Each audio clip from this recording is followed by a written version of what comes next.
CEO pay has surged 1,209% since 1978. Worker pay has risen just 15%.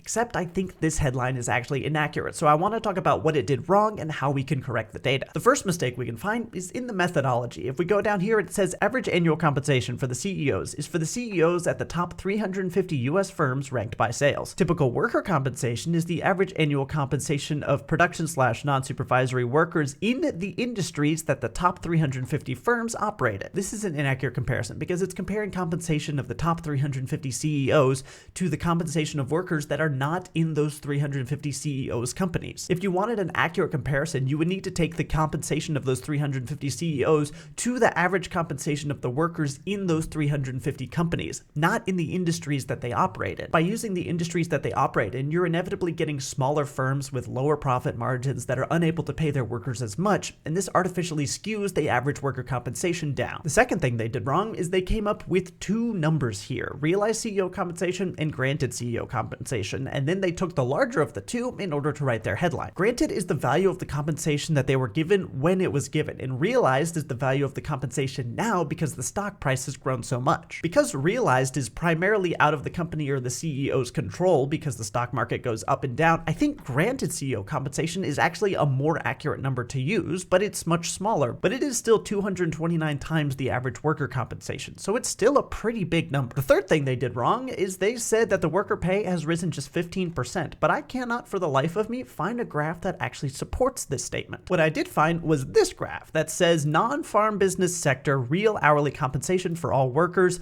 adjusted for 2017 dollars. And here in 1979, adjusted for $27, so adjusted for 2017's inflation, it's about $70 an hour.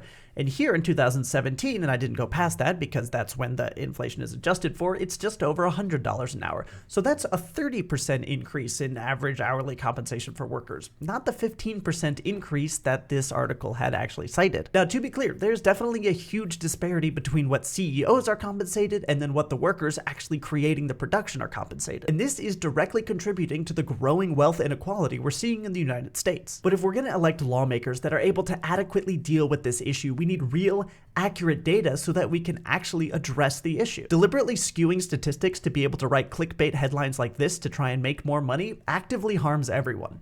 Thanks for watching.